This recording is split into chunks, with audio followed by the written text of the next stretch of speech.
Okay, in this video I want to provide a course overview of what you'll be expected to do in this class. This is the online version of the Legal Studies class 6700 about the judiciary. We want to see it within a systems approach of the criminal justice system. So how does the legal system interact with police and corrections? And we want to think about that from what is the system designed to do, right? It's to close cases, and then so what are the problems? How come that doesn't happen every day? So everything is organized in Blackboard. Everything's in weekly folders. You should complete the week's work early that week. So if the week one begins on March 6th, ideally you'd complete it on the 6th or 7th, but you really should try to get it done by the 10th. If you start to fall behind and you're always doing your work the weekend of that week, you're gonna be behind at the end. You're not gonna have enough time to finish your work. So you want to just try to get your work done towards the beginning of the week so you can try to get ahead. I'll use the announcements feature as well, which should be linked to whatever email you've provided to Kingsborough. It will also come up in where it says My Announcements. You'll see a list of those. And so if you want to check and see if you missed something, I'll provide reminders for coursework. I'll provide anything that's for the general good of the class, but I'll also provide career and major and program services that are being offered. So that could be internships, speakers, events, extra credit, things like that. We'll be using the grading feature in Blackboard, so that'll give you an idea of how you're doing. The course materials, the reading materials, and the assignments are in course content in those folders I discussed. And then we'll also be using the discussion board, and I'll go into those in more detail. The first thing you're going to do is you're going to start with the syllabus. You're going to read through it. You're going to read through all of it. It's got 14 pages. The course schedule comes towards the end, so if you want to look at that first, the rest of it is about policies and procedures. You need to make 5 annotations in the reading. I've given you instructions on how to do that. I'll give you an example on the next slide. You're going to do this for several of the readings, so this is something you want to get into the habit of doing. Annotations are basically comments about the reading, but you're using these specific instructions where you're going to give me a code, a Q, L, A, and you're going to indicate Q stands for question, A is something that makes you angry, L is something that you like or love, or if you have your own code based on something you're finding, you want to do that. You also want to make sure that you're responding to other students' posts in order to get full credit. If you're having any trouble, you can email me at jason.leggett, that's jason.leggett @kbcc.cuny.edu. Please use your Kingsborough email whenever possible, and after the annotations, complete the syllabus review form assignment. I'm going to make sure that that's working, but you'll complete those 2 things as your very beginning assignment. So an example of an annotation here is from a student. So they asked which will be explored more, and they highlighted the American judicial process at the federal and state levels will be investigated. The answer to that question would be it depends on you and whether you're looking at more federal issues, problems in the federal system, or in the state, let's say New York State legal system. Let's say you were upset that the governor's nominee for the Court of Appeals head justice was defeated in the legislature, and so that would be a state issue. And so that's what you'd be focusing on more of state level. And you see the student used a code, the Q, which is for the question. And this is to help me see that you're engaged and that if you don't understand or you do understand, or if you need something to be clarified. Grading is in basically 4 ways of grading. You've got your assignments grade, your presentations grade, your final project, and your final exam. Each are equal. They all are equal, so they're all important. And assignments grade will consist of, you've got a list there of 7 things, but discussion board posts, readings with annotations, and then a quiz. You'll also do a presentation, which will involve putting together a PowerPoint slide, interviewing some folks, in your neighborhood, and then answering 5 questions. What is your criminal justice issue? Summarize the 3 opinions of the folks you interviewed. What do they have in common? What is different? Who do they identify as the source of the problem, and who do they identify as being able to fix the problem? And then you'll share your work through a very short 5-slide, only 5 slides PowerPoint presentation. Let me say that one more time. Only 5 slides. So only 5 slides. After that, after spring break, you're going to start working on what's called an amicus brief. It's a form of legal writing, and it's going to be addressed to the issue that you have chosen. And so there's the formality of it right there. You'll see all the pieces. We'll work on that together, and you'll turn it in pieces. And then finally, there'll be a final exam, which has 2 parts. One's going to ask you some questions about civic engagement, and you're going to use a rubric and write a short essay. And the second part is going to ask you to explain how the required learning outcomes, how you learn those, and to apply a threshold concept. So to get a little bit more detail, the assignments, again, 25% of your grade. You're going to get this grade pretty quickly in the first 5 weeks, and so you want it to get off to a good start. This is all the work you really need to get done so that you have the context and you understand the concepts and the theories, so you can complete the rest of the assignments for the rest of the semester. I've given you two issues that you're going to study in depth. An article by Dr. Christopher Chapman, who teaches at Kingsborough, about the role that the courts, the judges play in encouraging police brutality and some legal doctrines that come out of that. And then an essay written by myself on an issue involving the illegal denial of healthcare services, and yet how the judges are split based on politics, on how they make that decision. Then you're going to have a reading about an amicus brief that's basically giving you an example of a problem within criminal justice so that you see how you can approach this. It's obviously a professional level, so I'm not asking you to write it at the same level as a lawyer, but you're going to follow the same process and the same format. You're going to be asked to define or discuss some legal vocabulary or some criminal justice vocabulary, which is more about the issues that come up. And so this is independent research that you're going to do, and then you're going to share that information on discussion board and engage with your other students. And then you have a quiz to kind of give you an idea of how well you're doing with that work. The discussion boards are helping to show me that you are engaging and understanding the course material or any issues you might be having. I'll usually provide feedback if you need to work on things. You need to respond to another student's post in order to get full credit, and that's something that furthers engagement, so not just like, hey, I agree with you. You need to have something that's more of a dialogue, like a discussion. And then the grade you get will be based on the quality of your answer, as well as how well you followed my instructions. When you have assignments in which it's on Google Forms, you're going to push a little button there that says submit. That's what you see, and then what I see is a spreadsheet that has all the students' answers in it, and it gives me a timestamp to tell me when you completed it. Your presentation is worth 25% of your grade. It's going to be about a problem in CRJ and the legal system, and we're going to be looking at that for the first few weeks. You'll want to choose your issue sometime before spring break. You might know it now, something you're already interested in studying. I'm going to provide some examples in the video lectures 1 and 2 in the first couple weeks. Then you're going to interview 3 people, so they might give you ideas on an issue you want to focus on. They might have 3 different issues, or maybe they all agree, or there's something they have in common. Even if you don't want to do what they talk about, you'll still want to include some of their perspectives. This can be done in your neighborhood or your workplace. It'd be better if it was in your neighborhood, but if you're struggling with that, maybe you can get 3 of your coworkers to talk with you. The main thing is to get them to talk. You want to get their opinions, you want to find out what do they really think, and then you want to critically analyze that within the context of this course. Again, this is going to be after spring break, so you want to get prepared for that.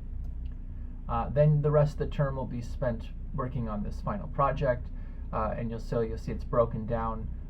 In week 9 or the class 9 will you'll be looking at kind of just all the pieces. You'll have read amicus brief. I'll collect your questions provide any resources that you need. Then you're just going to have the cover sheet and the table of contents due the next week. You're going to email that to me as a work document. And then the next week, you're going to send me your table of authorities and the summary of your argument. And I assume that both of those will be good drafts, right? You'll have worked hard to make sure there's no grammar mistakes or what is the word? Like typos, things like that. And then you'll have your final draft due at the end of the semester. I'm looking to see really to focus on for grading to your summary of argument. I'm looking for you to use legal reasoning, the same kind of legal reasoning you'll have been learning for the 9 weeks before that. I want to look for a process called abduction, which I'm going to go over at the end here. About this is what we call malleability of law, but this is what legal reasoning uses through the conclusion. And then I'll be looking also at your table of authorities to make sure you're using proper cases and legislation and or regulations depending on what your criminal justice issue is. So those are the 3 things that you're going to want to make sure you ask for help if you're struggling and that you really focus on: the summary of argument, the conclusion, and the table of authorities. And then the final exam, again, 25% of your final grade, 2 parts. One's going to have about a reflective essay where you're going to be thinking about what you've learned. And the second one is going to ask you to think about the learning outcomes, the ability to assess, conduct, interpret, and apply criminal justice research. So you want to refer to what research you did, and then you're going to apply it to showing me that you understand one or both of these concepts, the malleability of law and the polyvocality of legality. Again, these are things that you're going to want to focus on throughout the semester. So if you're struggling, you want to reach out and let me help you and provide resources. So to think about learning outcomes, I see this as kind of a process or if you want to think about like a game or an adventure or a journey that you're going on. So in the first week, you're going to be able to describe the purpose of the course and examine the required learning outcomes in the criminal justice program. So you're going to review some of those things and you're going to have a good idea of what we're trying to get accomplished. Then you're going to be able to chart a path to complete the required assignments and discuss your own learning goals. Then you're going to describe how grading will reflect your ability to apply course concepts to the learning outcomes. So you're going to be a part of this process throughout. And so I have this kind of visualized here as in the second and third week, you're going to be given examples, and I'm going to give you a video lecture of kind of giving you an overview of what we mean by problems in criminal justice, the legal system, and some ways to think about it. Then you're going to be given 3 examples. We're going to be looking at causation, judges and police officers, the limits of law, judges and political bias, and then wrongful conviction. You're going to have I think a pretty good idea of then what you're doing in the second half of the course. Through that process, you will have conducted your own independent research and talked with your classmates about these key themes or topics and the legal vocabulary that goes with them, including the roles and duties of personnel in the court system, policing in the Fourth Amendment, rules of evidence, procedures, levels of the court system, criminal versus civil liability, appellate processes, wrongful conviction, the prosecuting attorney, plea bargains, search warrants, arrest warrants, sentencing, probation, community service, and classification of crimes. All of those things are things you want to be thinking about and processing as you're going through the readings and conducting your independent research. If you're struggling with any of those, you can put it in the questions and answers part of the discussion board, or you can reach out to me individually. Then that's kind of the base. You've got all this information, and now we want to see if you can apply it, and so that's where the amicus brief is going to come in. So it's kind of like if you read a book and then you write an essay about that book, your teacher's looking to see, did you understand the book, right? So here the amicus brief is to help me see, do you understand legal processes, right? Are you able to manage the legal system from that point of view? And this is going to apply to the criminal justice issue that you chose. So this is kind of building and building and building until we get to this very end part, which is the threshold concept. The thing that you really need to show me that you understand how to do by the end of the course, this is what I'll be looking for in your amicus briefs and in your own explanation of what you learned in the final exam, is that conclusions are based on previous cases, what we call rules paragraphs. So I included one example from the Supreme Court case, the Dobbs case about reproductive rights that replaced the reasoning in Roe v. Wade. And you'll see a rules paragraph. So what we mean here is that they've established that this is the rule that they're applying when they think about whether women have access rights to reproductive services. they're saying this is the rule that we have to apply when we answer that question. And if there's a right to reproductive services, they say the rule is it would be deeply rooted in history and tradition, and whether it's essential to our nation's scheme of ordered liberty. And what they do is they provide a case citation. And so, in fact, here they have three: Timms versus Indiana, McDonald, and Glucksberg. These are the cases that they say establishes the conclusion that they're using, and that's why it's called a rules paragraph. It oftentimes consists of multiple rules that they're using in order to interpret a particular rights claim or a abuse of rights. But that conclusion is always temporary, right? It's always open to new applications, and so you want to watch out for exceptions. There are very few rules that don't have exceptions. The Fourth Amendment has 13 exceptions, for example, through cases and rules paragraphs.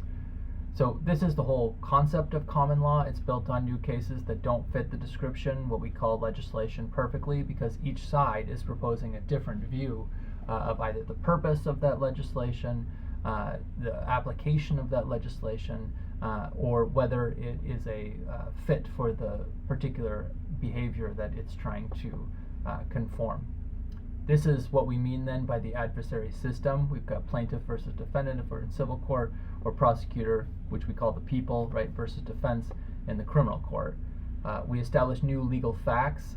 These are disputed, and then they're agreed to in the process of court and court documents.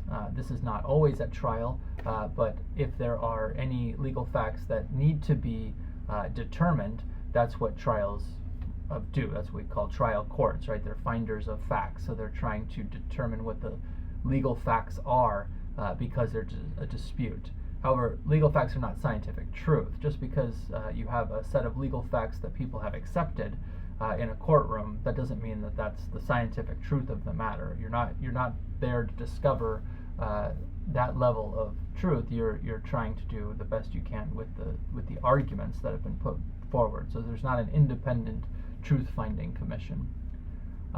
Then you're going to apply the conclusion that you had from step one to those accepted legal facts. And so then you ask the question, does the law provide a remedy? If we're in civil court, do they get something, payment, or some kind of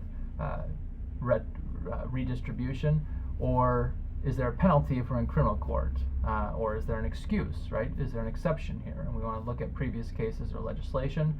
They'll say, this doesn't apply in this situation, this person has an excuse if they do this or that.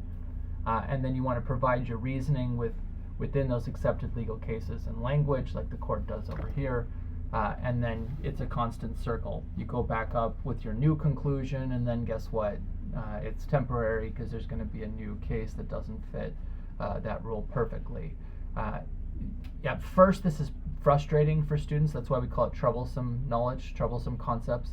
But once you get the hang of it, it becomes pretty easy, and you don't feel frustrated. It's your initial idea. When people have their initial idea that they want to have one answer, they want to find the truth, that's where you're going to get in trouble. That's not law, and so you need to be open to a process of trying to come up with temporary conclusions that are constantly being tested and examined.